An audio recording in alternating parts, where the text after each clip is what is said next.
যে মানুষটি একসময় ডাস্টবিন থেকে চকলেট কুড়িয়ে খেয়েছেন, টাকার অভাবে দুই পায়ে দুটো ভিন্ন রঙের ছেঁড়া জুতো পরে মাসের পর মাস পার করেছেন, তিনি এখন ভারতের অসংখ্য মানুষের সাহায্যে হাত বাড়িয়ে দিচ্ছেন। অসহায় মানুষদের জন্য দু হাতে খরচ করা সুদর্শন এই মানুষটার নাম হুসেইন মানসুরি। তিনি ভারতের মুম্বাইয়ের বাসিন্দা। হুসেইন মানসুরি বর্তমানে সোশ্যাল মিডিয়ায় ব্যাপকভাবে পরিচিত ও জনপ্রিয়। তাকে কেউ কেউ অ্যাম্বাসেডর অফ হিউম্যানিটি বা মানবতার দূত বলে ডাকেন। ভারতের বিশাল একটা জনগোষ্ঠী হিন্দু ধর্মের অনুসারী। মানসুরি মুসলিম হলেও অসহায়ের পাশে দাঁড়াতে কোনো ভেদাভেদ করেন না। ফলে ভারতে সব ধর্মের মানুষরা তাকে পছন্দ করে। কোথাও তীব্র গরমে রাস্তার ক্ষুদ্র সবজি বিক্রেতাদের সবজি নষ্ট হওয়া থেকে বাঁচাতে দামি ডিপ ফ্রিজার কিনে দেন। কোথাও ফুটপাতের হকারদের মাথার উপর বড় ছাতা ও শেডের ব্যবস্থা করেন। আবার হাসপাতালের গেটে টাকার অভাবে অসহায় হয়ে দাঁড়িয়ে থাকা পরিবারের হাতে লাখ টাকার বান্ডেল তুলে দিতেও দেখা যায় এই দানবীরকে। তবে হুসেইন মানসুরি এখন অন্যদের জন্য এত টাকা পয়সা খরচ করলেও একটা সময় তিনি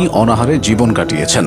মুম্বাইয়ের এক সাধারণ বস্তিতে বেড়ে ওঠা হুসেইনের শৈশব ও কৈশোর কেটেছে কষ্টে। অভাবের তীব্রতা এতটাই ছিল যে অন্যের ফেলে দেওয়া পুরনো জামা কাপড় পরা কিংবা ক্ষুধার জ্বালায় ডাস্টবিনে ফেলে দেওয়া খাবার কুড়িয়ে খাওয়ার মতো নির্মম অভিজ্ঞতাও তার হয়েছে। একবার মসজিদে নামাজ পড়তে গিয়ে তার 100 টাকা দামের একমাত্র সস্তার চটি জোড়া চুরি হয়ে যায়। এরপর নতুন জুতা কেনার সামর্থ্য না থাকায় মাসের পর মাস দুই পায়ে দুটো ভিন্ন রঙের ও ভিন্ন ডিজাইনের জুতো পরে লোকলজ্জা উপেক্ষা করেই তাকে চলতে হয়েছিল। হুসেইন মানসুরির জীবনের মোড় ঘুরে যায় একটি ঘটনায়। এক সন্ধ্যায় তিনি রাস্তার পাশের একটি চায়ের দোকানে বসে চা খাচ্ছিলেন। সেখানে একজন ক্লান্ত ও অসহায় বৃদ্ধা মহিলাকে দেখে তিনি পরম মমতায় তার জন্য চা খাবারের ব্যবস্থা করেন এবং ফুটপাতে তার পাশে বসে গল্প করেন। সেই মানবিক মুহূর্তটি মানসুরের এক বন্ধু ভিডিও করে সোশ্যাল মিডিয়ায় আপলোড করার পর তার রাতারাতি ভাইরাল হয়ে যায় এবং লাখ লাখ মানুষ দেখে। এরপর সেখান থেকে অনুপ্রেরণা নিয়ে তিনি সোশ্যাল মিডিয়ায় সক্রিয় হয়ে ওঠেন। ধীরে ধীরে পরিণত হন মুম্বাইয়ের নামকরা ইনফ্লুয়েন্সারে। তবে তিনি অন্য ইনফ্লুয়েন্সারদের মতো বিলাসী জীবনের পেছনে না ছুটে